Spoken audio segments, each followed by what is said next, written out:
अस्सलाम वालेकुम, how are you all? I hope you all are good. Chapter number 1 start किया था हमने, introduction to computers and C plus plus. 4 topics हमने cover कर लिए थे। टॉपिक 5 हमारे पास है machine language, assembly language and high level language.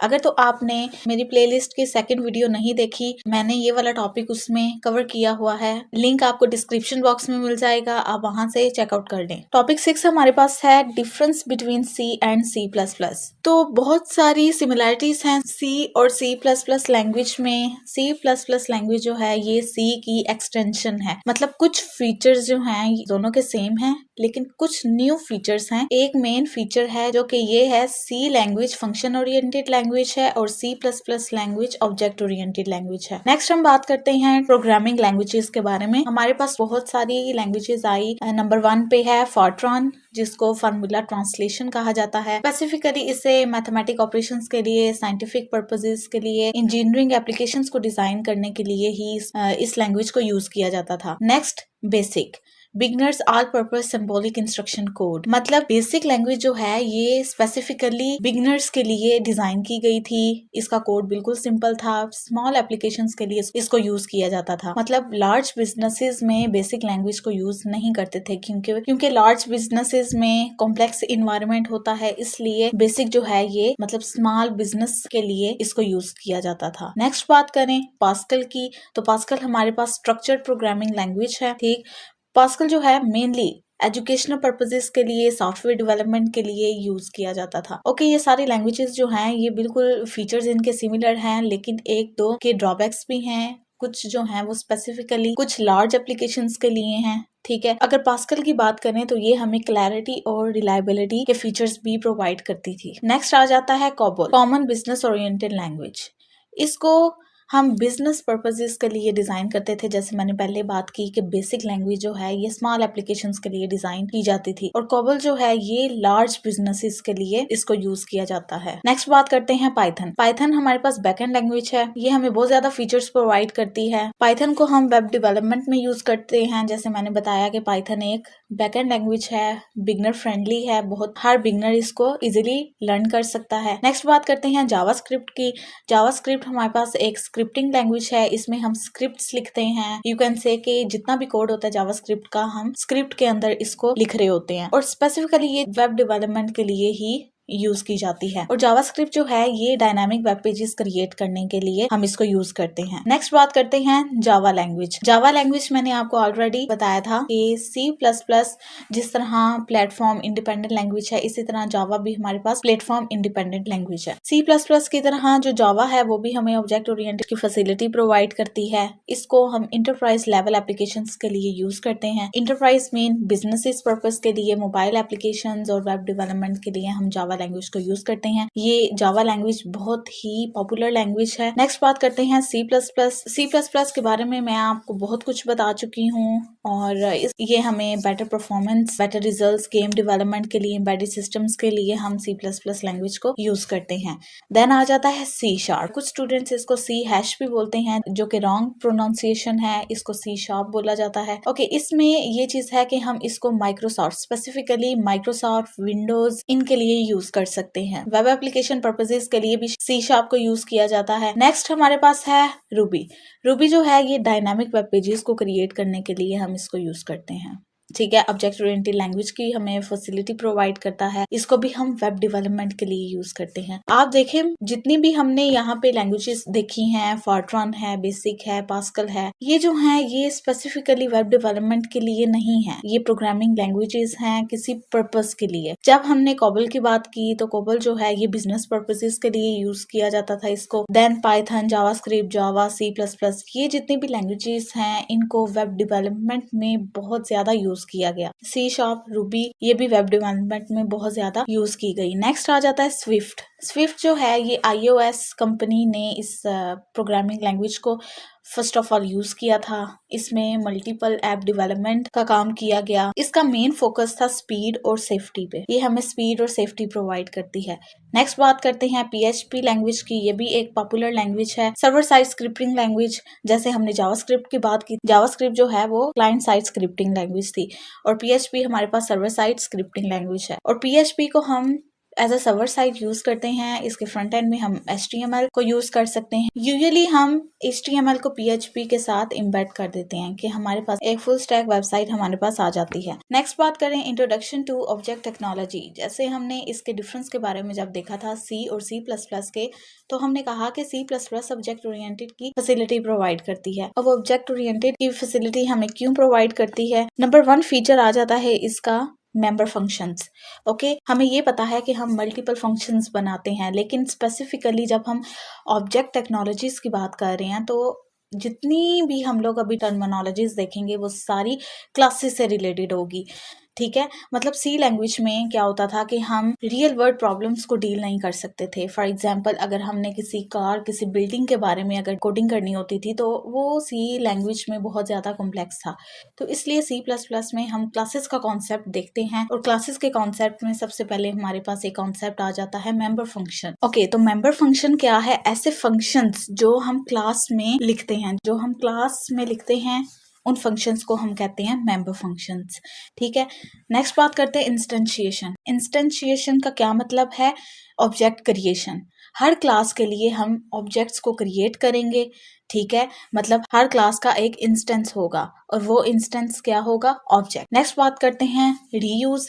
मतलब क्लासेस का जितना भी कोड है हम हर ऑब्जेक्ट के लिए वही कोड यूज करेंगे। मल्टीपल ऑब्जेक्ट्स बनाएंगे और सेम क्लास होगी, तो ये हमें रीयूजेबिलिटी प्रोवाइड करती है। हर ऑब्जेक्ट के लिए डिफरेंट क्लासेस को नहीं बनाएंगे, एक ही क्लास होगी और उसके मल्टीपल ऑब्जेक्ट्स होंगे। अब आप सोच रहे होगे कि क्लास और ऑब्जेक्ट ये पता नहीं क्या सीन है। तो क्लासेस जो होती है ना, मेनली आपको मैं एग्जांपल के तौर पे समझाती हूँ कि एक क्लास, फॉर एग्जाम्पल हमारे पास एनिमल की क्लास है। एनिमल के मल्टीपल ऑब्जेक्ट्स हैं। अब एनिमल में क्या आ सकता है? कैट आ सकती है, डॉग आ सकता है एंड ऑल दैट। ठीक है, आप इनको एज अ ऑब्जेक्ट लिख सकते हो। ठीक है, एक ही एनिमल की क्लास में आप मल्टीपल ऑब्जेक्ट्स के फीचर्स को यूटिलाइज कर सकते हो। क्लासेस में इनहेरिटेंस रीयूजेबिलिटी का फीचर हमें प्रोवाइड करती है। इनहेरिटेंस क्या है वो हम फर्दर देखेंगे। नेक्स्ट बात करते हैं member function call. Member function की हमने बात की, ऐसे फंक्शन जो हम क्लास में बनाते हैं, और मेंबर फंक्शन कॉल के मेन से हम उन फंक्शंस को किस तरह से कॉल कर सकते हैं। अब क्लास जो है ये हमें सिक्योरिटी का फीचर भी प्रोवाइड करती है। ठीक है, हम चाहें जिस डाटा को हम एक्सेस कराना चाहते हैं फ्रॉम आउटसाइड द क्लास, तो हम इजीली उसको पब्लिक बना सकते हैं। तो अब ये हम पे डिपेंड करता है कि हम कौन से डाटा को हम सिक्योर करना चाहते हैं, प्राइवेट रखना चाहते हैं, और कौन से डाटा को हम पब्लिक रखना चाहते हैं। नेक्स्ट बात करते हैं डाटा मेंबर्स। अब हमने देखा है कि कोडिंग में हम लोग वेरिएबल्स बना रहे होते हैं। ठीक है, तो डाटा मेंबर्स क्या होते हैं? डाटा मेंबर्स हमारे पास वेरिएबल्स होते हैं, लेकिन ये क्लास में इनको बनाया जाता है। डाटा मेंबर्स को हम क्लास में बनाते हैं। नेक्स्ट बात करें इनकैप्सुलेशन की। अब इनकैप्सुलेशन हम किसे कहते हैं? कि जब हम एक क्लास के अंदर डाटा मेंबर्स और मेंबर फंक्शन को बना देते हैं, ठीक है, तो वो क्लास क्या होती है? वो इनकैप्सुलेट हो जाती है। ठीक है, मतलब हम उस क्लास को एक्सेस नहीं कर सकते, तब तक नहीं कर सकते जब तक हम उस क्लास का ऑब्जेक्ट क्रिएट ना कर लें। नेक्स्ट हम बात करते हैं इनहेरिटेंस की। ओके, तो इनहेरिटेंस के बारे में मैंने आपको पहले भी बताया था कि ये हमें रीयूजेबिलिटी प्रोवाइड करती है। ठीक है, लेकिन वो कैसे? अब क्या है कि हमने कहा कि हम एक क्लास बनाते हैं, ठीक है, मेन फंक्शन में उसके ऑब्जेक्ट्स क्रिएट कर लेते हैं और क्लास को एक्सेस करते हैं। अब क्या होता है कि समटाइम्स, फॉर एग्जाम्पल, अगर मेरे पास एक क्लास है, ठीक है, और एक मेरे पास दूसरी क्लास है, तो फर्स्ट क्लास जो होती है ना, ठीक है, वो पेरेंट क्लास होती है, और उससे हम एक और क्लास को डिराइव करते हैं जिसको हम कहते हैं चाइल्ड क्लास। अब चाइल्ड क्लास क्या होती है? कुछ उसके अपने भी फीचर्स होते हैं और कुछ फीचर्स ये पेरेंट क्लास से लेती है। ठीक है, तो यहाँ पे हमारे पास इनहेरिटेंस का कॉन्सेप्ट आ जाता है कि एक क्लास जो ड्राइव क्लास है वो अपने पेरेंट क्लास से इनहेरिट है। यहाँ पे अगर देखें तो हमें सारे के सारे फीचर्स को कॉपी नहीं करना पड़ रहा ड्राइव क्लास में, बल्कि हम कुछ फीचर्स जो हैं वो पेरेंट क्लास से एक्सेस करते हैं ड्राइव क्लास में, और ड्राइव क्लास जो है उसके कुछ एडिशनल अपने भी फीचर्स होते हैं। नेक्स्ट हम बात करते हैं OOD, which is object oriented analysis and design. Okay, तो ये कॉन्सेप्ट जो है ये हम लोग यूज़ करते हैं जब हमने रियल टाइम प्रोजेक्ट्स वगैरह बनाने होते हैं, तो हम ऑब्जेक्ट ओरिएंटेड टेक्नोलॉजी को पहले एनालाइज करते हैं, ठीक है, उसका डिज़ाइन क्रिएट करते हैं, देन बात आ जाती है कि हमने प्रॉपर जो है इस पे इम्प्लीमेंटेशन स्टार्ट की। तो OOD कॉन्सेप्ट जो है ये प्रोजेक्ट में हम लोग इसको मेनली यूज़ करते हैं कि हम अपने ऑब्जेक्ट ओरिएंटेड अगर टेक्नोलॉजी को हमने यूज़ किया हुआ है अपने प्रोजेक्ट में, तो हम उसको एनालाइज कर रहे हैं हैं, उसको डिज़ाइन कर रहे हैं, ठीक है। हम देख रहे हैं कि डिज़ाइन में ही हम देख रहे होते हैं कि क्या ये क्लास कितनी एब्स्ट्रैक्शन प्रोवाइड कर रही है, ठीक है। तो प्रॉब्लम सॉल्विंग की टेक्निक के लिए इनिशियल स्टेप हमारा यही होता है कि एनालिसिस और डिज़ाइन पहले उस सिस्टम का किया जाए। नेक्स्ट बात आ जाती है यूएमएल। यूएमएल डायग्राम, ठीक है, जो हम स्पेसिफिकली ऑब्जेक्ट्स क्लासेस के लिए यूज़ करते हैं। Unified modelling language, for example अब कोडिंग तो हमने कर ली, लेकिन कोडिंग से पहले डिज़ाइनिंग प्रोसेस होता है। डिज़ाइन में हम यूएमएल डायग्राम बनाते हैं, ठीक है। इसमें हम शो करते हैं कितने जो हैं वो स्टेक होल्डर्स यूज़र्स हैं, ठीक है। स्टेक होल्डर्स कहते हैं यूज़र्स जो हमारे सिस्टम के साथ डायरेक्टली और इनडायरेक्टली अटैच्ड होते हैं। वो किन किन फीचर्स को से हमारे सिस्टम के किन किन फीचर्स को एक्सेस कर सकते हैं, ठीक है। मल्टीपल क्लासेस हैं, कौन कौन सी क्लास को ये वाला यूज़र एक्सेस कर सकता है, ठीक है।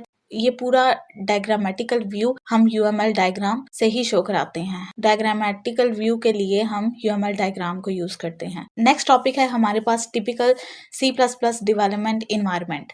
ओके, अच्छा जी, डेवलपमेंट इन्वायरमेंट से हमें ये समझ आ जाती है कि ऐसा कौन सा इन्वायरमेंट है जिसमें हम C++ को डेवलप कर सकते हैं। नेक्स्ट बात करते हैं C++ systems generally consist of 3 parts. Okay, C++ system जो है, जब हम लोग किसी सिस्टम की बात कर रहे होते हैं तो उसके मेनली 3 पार्ट्स होते हैं कि एक तो हमारे पास प्रोग्राम डेवलपमेंट इन्वायरमेंट होना चाहिए, मतलब कोई भी IDE होनी चाहिए जिसमें हम अपनी प्रोग्रामिंग को लिख सकें, अपने प्रोग्राम्स बना सकें। नेक्स्ट आ जाता है लैंग्वेज, ठीक है। लैंग्वेज बहुत ज़्यादा इंपॉर्टेंट होती है, हर इन्वायरमेंट के लिए डिफरेंट लैंग्वेज होती है, सही है। आगे जाके हम जब विजुअल स्टूडियो पे वर्क करेंगे तो वहाँ पे क्या होगा कि प्रोग्राम को स्पेसिफिकली एग्जीक्यूट कराने के लिए उसका डिबगर एक्सटेंशन को भी डाउनलोड करना पड़ता है। अगर हम उसको ना करें तो हम उस प्लेटफॉर्म पे अपने प्रोग्राम को एग्जीक्यूट नहीं कर सकते। नेक्स्ट बात करते हैं C++ स्टैंडर्ड लाइब्रेरी। अच्छा जी, स्टैंडर्ड लाइब्रेरी का कॉन्सेप्ट मैं अभी थोड़ी देर तक आपसे डिस्कस करूंगी।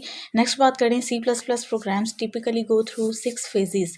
ओके, तो क्या होता है कि हर प्रोग्राम को एग्जीक्यूट करने के लिए स्टेप बाय स्टेप इंस्ट्रक्शन को फॉलो किया जाता है और देन हमारा प्रोग्राम एग्जीक्यूट होता है। नंबर 1 पे है एडिट, ठीक है। जब हम एडिटर ओपन करते हैं उसमें अपने प्रोग्राम्स को लिखते हैं, तो ये हम किस फेज में हैं, एडिट के फेज में। नेक्स्ट बात करते हैं प्री प्रोसेस का मतलब ये है कि कंपाइलर सबसे पहले देखता है कि क्या कोई ऐसी लाइब्रेरीज हैं, ठीक है, जिनसे उसको आइडिया हो जाता है कि अच्छा इस टाइप का कोड जो है इस फाइल में लिखा गया है। अब मैं इसकी रियल लाइफ एग्जांपल दूं, जैसे मैंने ऊपर बताया था कि C++ स्टैंडर्ड लाइब्रेरी, ठीक है। तो ये स्टैंडर्ड लाइब्रेरीज ही हमारे पास प्री प्रोसेसर डायरेक्टिव्स होती हैं, ठीक है, जिनको कंपाइलर जो है वो देखते ही पहचान लेता है कि इस टाइप का डाटा हमारे कोड में एम्बेडेड है। फॉर एग्जांपल, अगर मैं किसी कंपनी में जा रही हूँ, ठीक है, तो कंपनी की इंफॉर्मेशन वगैरह वो होगा प्री प्रोसेस, ठीक है। मतलब कि मुझे पता चल गया कि ये कंपनी है, ठीक है, इस कंपनी में इस तरह से जो है इस पर्पस के लिए काम किया जाता है। अब क्या होगा कि जब मैं कंपनी में एंटर होंगी तो तब मुझे कंपनी के बारे में थोड़ा सा आइडिया होगा, ठीक है। फिर मैं इजीली उन सब इंस्ट्रक्शंस को फॉलो करके कंपनी के रूल्स को अंडरस्टैंड कर सकती हूँ। इसी तरह कंपाइलर क्या करता है कि सबसे पहले प्री प्रोसेस लाइब्रेरीज को देखता है, उससे आइडिया हो जाता है मैंने इस इंस्ट्रक्शन को इजीली एग्जीक्यूट करना है। नेक्स्ट बात आ जाती है कंपाइल, ठीक है। जब उसने प्री प्रोसेस कर लिया, लाइब्रेरीज को देख लिया, उसको अपनी मेमोरी में इंस्टॉल कर लिया, देन कंपाइलर हमारे सोर्स कोड को कंपाइल करेगा। हमने पहले देखा कि कंपाइलर सोर्स कोड को कंपाइल करता है और ऑब्जेक्ट कोड में कन्वर्ट कर देता है, ठीक है। ओके, ऑब्जेक्ट कोड में जब हमारे पास हो जाएगा फिर लिंक, ठीक है। यहाँ पे लिंकर का काम ये होगा कि वो ऑब्जेक्ट कोड को लाइब्रेरीज के साथ अटैच कर देगा, ठीक है। ऑब्जेक्ट कोड को डिफरेंट लाइब्रेरीज के साथ अटैच करेगा और एक्जी फाइल क्रिएट करेगा। एक्जी फाइल होता है एग्जीक्यूटेबल फाइल। यूजुअली हमारी जो आउटपुट होती है वो एक्जी फाइल में हमें शो हो रही होती है। नेक्स्ट बात करें लोड की, तो लोडर क्या करता है कि आपका प्रोग्राम मेमोरी में लोड कर देता है एग्जीक्यूशन से पहले, ठीक है। और एग्जीक्यूट क्या करता है, CPU की हेल्प से आपकी जितनी भी इंस्ट्रक्शंस होती हैं उसको एग्जीक्यूट करता है, ठीक हो गया। तो फाइनली यहाँ तक आके आपका जो प्रोग्राम है वो सक्सेसफुली कंप्लीट हो जाता है इन फेजेस से गुजरते हुए। तो ये जो 6 फेजेस हैं ये बहुत ही ज़्यादा इंपॉर्टेंट हैं, आप इसको अच्छे से प्रिपेयर करिएगा, अपने सिस्टम्स में विजुअल स्टूडियो को इंस्टॉल कर लीजिएगा, क्योंकि नेक्स्ट हम जब चैप्टर नंबर 2 स्टार्ट करेंगे वहाँ से हमारी कोडिंग स्टार्ट होगी, ठीक है। तो C++ लैंग्वेज में किस तरह से कोड करना है उसके लिए हम जो IDE यूज़ करेंगे वो विजुअल स्टूडियो है। तब तक स्टे ट्यून्ड, खुदा हाफिज़।